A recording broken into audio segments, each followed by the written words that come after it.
Have you ever felt like you're drowning in opinions about, like, how society should work? Oh, One minute it's small government, the next it's universal basic income, and it's like, where do you even begin to make sense of it all? yeah, absolutely. You hear arguments about education or healthcare or even just, how your local community is organized. And it's like there's this constant tension between different visions of how things should be. And that's exactly why we're doing this deep dive. We're tackling this really fascinating work, Theory of Socialism and Capitalism, Hmm. by Hans Hermann Hoppe.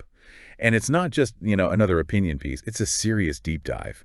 Like, he's really trying to systematically lay out the core principles behind, like, literally any social or political system. Think of it as like a blueprint for understanding how societies are put together. I think that's a great way to put it. He gives us a framework, like a set of tools to analyze the potential consequences of different approaches.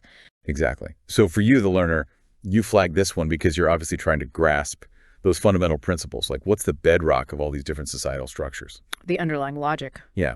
So our mission today is to unpack those core ideas, particularly around socialism and capitalism. What do they actually mean?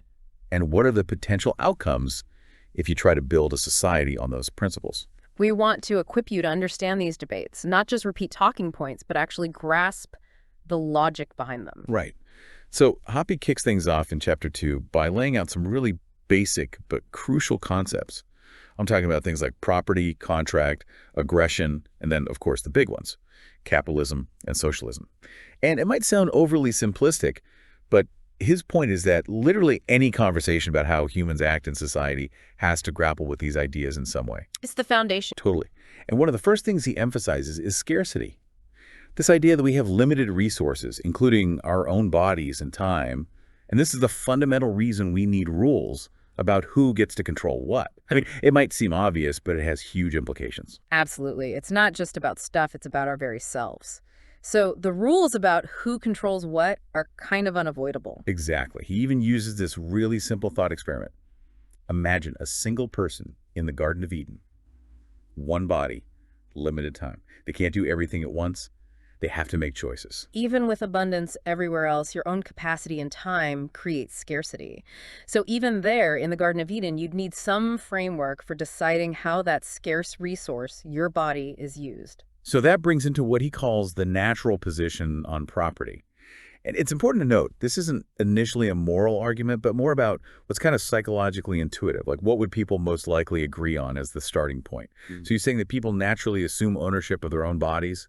It's almost like an instinct. Even the language we use reflects it. My arm, your thoughts. It's inherent to how we think about ourselves. Right. So my body is mine seems like a pretty natural starting point. Now, how does he then define aggression in relation to this self-ownership? For Hoppe, aggression is basically any uninvited physical invasion or change to another person's body that's used against their will, like crossing a boundary without consent. He gives pretty straightforward examples like assault, obviously, but then he includes things like preventing someone from making harmless personal choices. Like, what if someone wanted to wear, I don't know, pink socks? Right. You can't stop them because that's violating their self-ownership. Exactly. It's about lack of consent and physical imposition.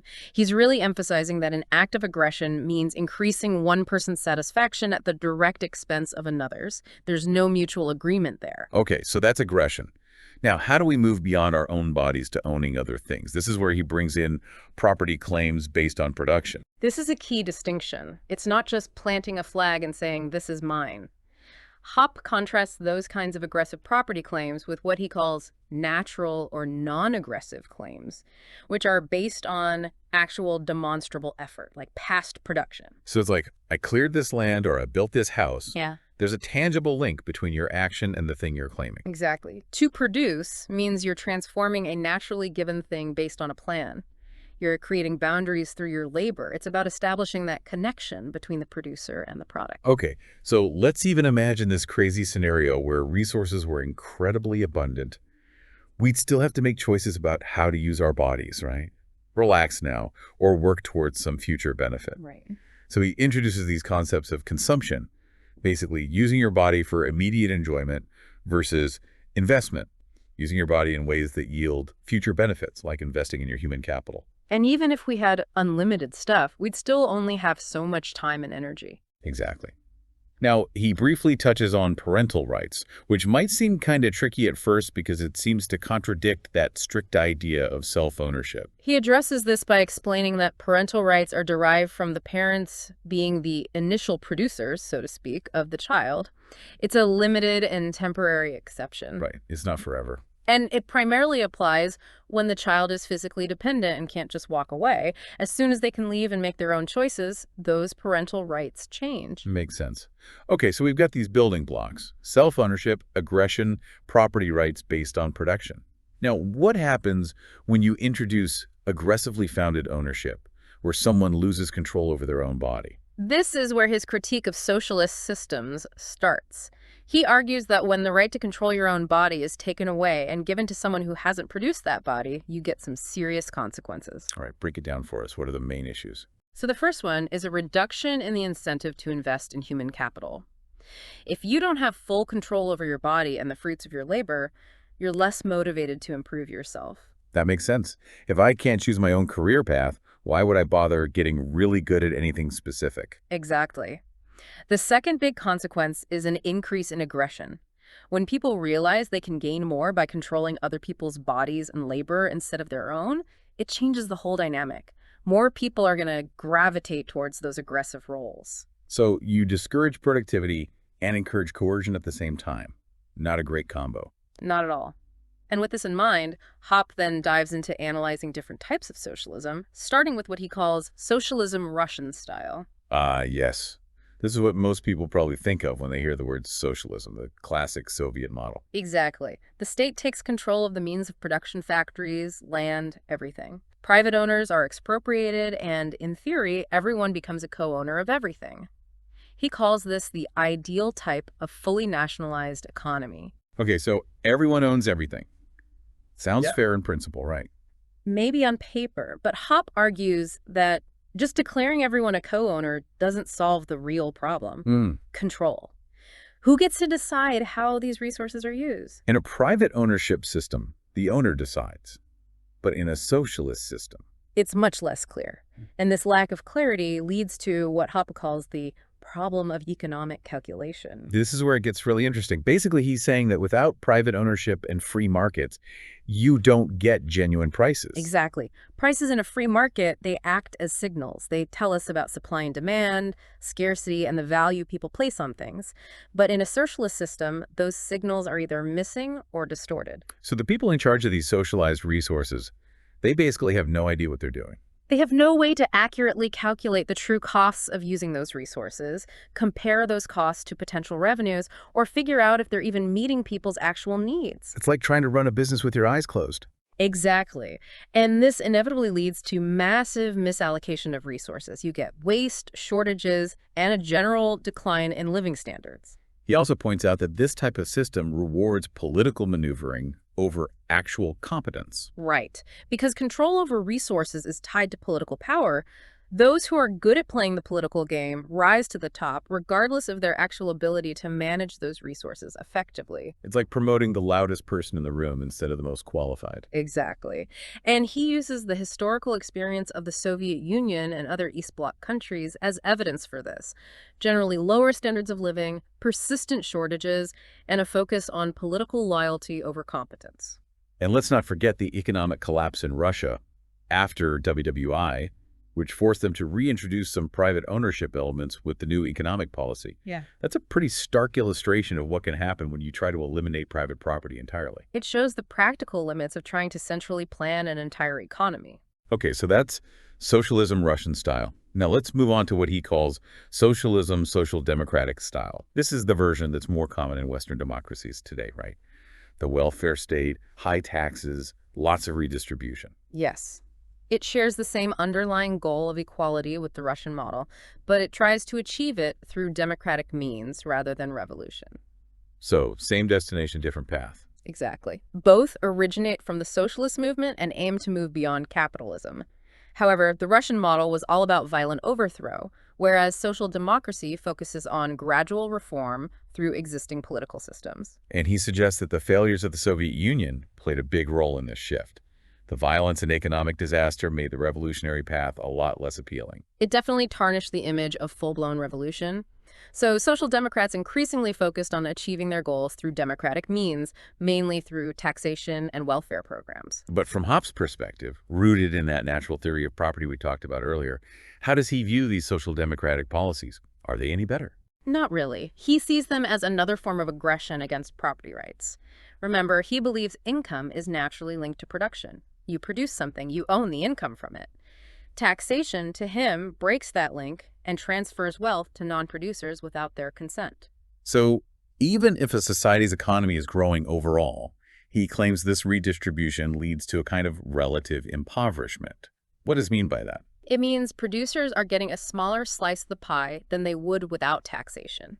Even if the pie is bigger overall, their share is smaller. So it's not necessarily about everyone becoming poor. It's about producers being relatively worse off compared to non-producers. Precisely. And it also distorts incentives. Why work hard and produce when you can get a decent living through welfare programs or by working for the government, which is funded by taxes? So it incentivizes people to rely on redistribution rather than their own productive efforts. Exactly. He then compares the U.S., with its historically lower level of government spending, to Western Europe, which has more extensive welfare states. And his conclusion is, The U.S. generally enjoys a higher standard of living.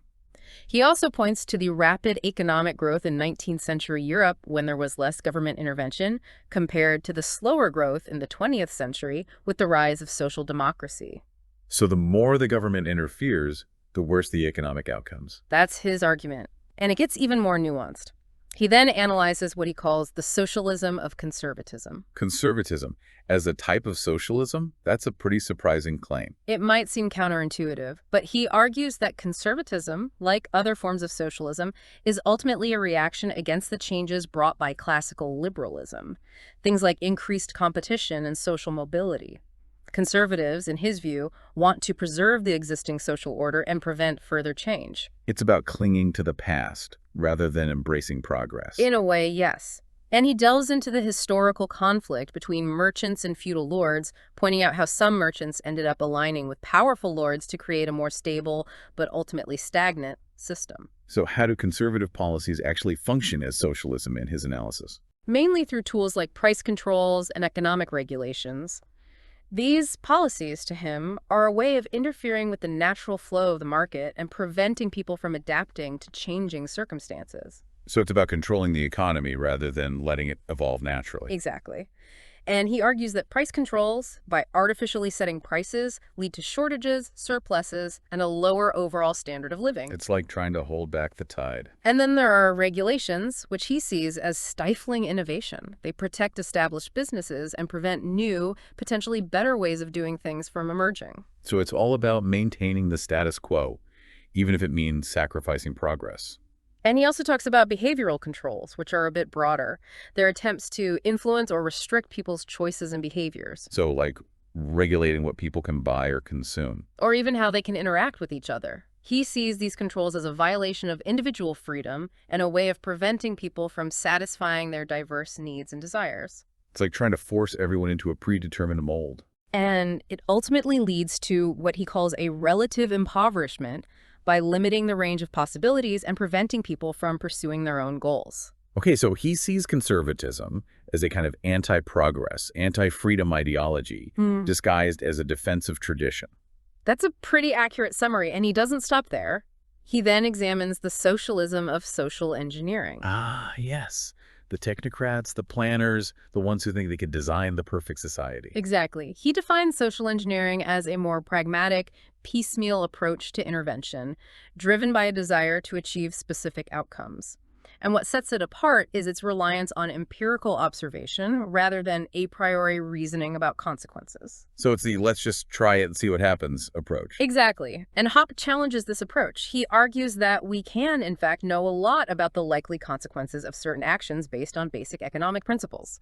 We don't need to run endless experiments to figure out whether something will work or not. So like we can predict that setting a minimum wage will likely lead to some unemployment. Exactly. He says that social engineering operates under the assumption that even though individuals might own things, the social engineers can step in and change things if they don't like the outcome. So property rights are conditional, subject to the whims of the planners. And he argues that this constant intervention and adjustment creates uncertainty and raises the costs of production, ultimately harming the economy. He uses minimum wage laws and rent control as examples, right? Yes. He argues that minimum wage laws lead to unemployment, especially among low-skilled workers, and rent control discourages new construction and creates housing shortages. So he's saying that these policies, despite their good intentions, often backfire and hurt the very people they're supposed to help. And he believes these negative consequences could have been predicted beforehand using basic economic logic. So it's not just a matter of trial and error, it's about understanding fundamental principles. Exactly. And now, having systematically analyzed these various forms of socialism, he moves on to the philosophical core of his argument: why socialist theories of property are inherently flawed. This is chapter 7, where he delves into the deep philosophical stuff about property rights and how they can be justified. Yes. And his main point is that any claim about who owns what has to be decided through argumentation, and the act of arguing itself presupposes certain norms. He specifically rejects the idea that you can just declare something as your property, right? Like just planting a flag and calling it a day. Exactly. He says that claiming ownership simply by declaration contradicts the principle of non-aggression. After all, if you could just declare anything as yours, you could theoretically claim ownership over another person's body. Which would be a clear violation of their self-ownership. Exactly. So he emphasizes that tree ownership is rooted in action. You take something unowned and transform it through your labor, and that's how you establish a legitimate claim to it. And he argues that many socialist theories of property fail a basic test of universality. Many of them create special rules for different groups, like saying that some people can own certain things while others can't. This kind of arbitrary discrimination can't be justified in a rational argument. But even those socialist models that try to be universal, like saying that no one can own private property, he finds them problematic, right? Yes. He argues that they're simply not practical. If you consistently applied the rule that the latecomer has more right to a resource than the firstcomer, no one would ever be able to use anything. It would create a world of constant paralysis. Exactly. So he concludes that the first-come, first-served ethic of capitalism is the only system of property rights that makes sense, both theoretically and practically. It's the only system that allows for action and production to occur. Precisely. And now, having dealt with the theoretical and philosophical arguments against socialism, he turns his attention to the state in Chapter 8. This is where he lays out his socio-psychological foundations of socialism, or, as he also calls it, the theory of the state. What's his main argument here? He argues that the state itself is essentially a socialist institution. It relies on aggression, specifically through taxation, to fund its activities and redistribute wealth. But states can't just rule by force, right? They need some level of public support. Of course. But he argues that states actively cultivate this support by promoting ideologies that justify their existence. Like the idea that they're necessary for providing essential services, or that they represent the will of the people. Exactly. They create narratives about their own benevolence and indispensability. It's like a PR campaign for power. And to solidify their control, he argues that states strategically focus on controlling key areas of society. Like what? Education, for one. This allows them to shape the beliefs and values of future generations. It's about controlling the narrative from a young age. Then there's control over traffic and communication, which can be used to limit dissent and control the flow of information. That's pretty Orwellian. And then there's the monetary system, which allows states to finance themselves through money creation, often leading to inflation and economic instability. It's like giving themselves a blank check. And finally, there's the provision of security and justice, which he argues states often monopolize to eliminate competition and secure their power. So they're not just providing these services out of the goodness of their hearts. According to Hoppe, no. He sees it as a way of maintaining their power and control. And what about democracy? Isn't that supposed to be a check on state power? While democracy gives citizens a say in who rules them, Hoppe argues that it doesn't change the fundamental nature of the state. It's still based on coercion and can easily be used to redistribute wealth and impose burdens on certain groups. So it's a tool that can be used for good or bad, depending on who's wielding it. Exactly. And his key point is that anything the state provides is not a gift. It's ultimately funded by taking from others through taxation. There's no such thing as a free lunch. Precisely. And so, to overcome the prevalence of socialist ideas and limit the power of the state, he believes we need a fundamental change in public opinion. People need to recognize that state coercion is wrong and that seeking power through the state is corrupting. It's about changing the culture, not just the laws. Exactly. And finally, he concludes by laying out his vision for a better alternative: pure capitalism. This is his ideal society, based on private property and voluntary exchange. Yes. He argues that it's both more moral and more economically efficient than any form of socialism. And he addresses some of the common criticisms of capitalism, like the problem of monopolies. He argues that true monopolies are unlikely to emerge in a free market because competition naturally drives down prices and forces businesses to innovate. He even suggests that government intervention often creates or protects monopolies rather than preventing them. So the cure is often worse than the disease. And then there's the argument that the state is necessary for providing public goods like roads and national defense. This is a classic justification for government intervention. But Hoppe challenges this too. He argues that the state is often inefficient at providing these goods and that they could be provided more effectively through private means. He even thinks things like police and courts could be privatized. Yes. He envisions a system of competing private security firms and arbitration agencies that would enforce contracts and protect individual rights. It's a pretty radical vision, but he lays out a detailed argument for why he thinks it would work. So to sum up for you, the learner, the key takeaways from Hoppe's theory of socialism and capitalism are: 1. The importance of property rights as the foundation of a just and prosperous society. 2. The inherent flaws of socialism in all its forms, stemming from its violation of property rights and its inability to effectively allocate resources. And 3. His argument for pure capitalism as the most ethical and efficient way to organize a society. It's a powerful framework for understanding different political and economic systems. Absolutely. So now, the learner, I want you to think about this. What aspects of our current society might be worth rethinking based on these principles of property, contract, and voluntary exchange? How can understanding these concepts help you see the world in a new light and make more informed decisions? These are the questions we need to be asking ourselves. We hope this deep dive has given you some new tools for thinking critically about these complex issues. And remember, the journey of learning never ends. Keep exploring these ideas, keep asking questions, and keep challenging your own assumptions. That's the key. Absolutely. Until next time, keep learning.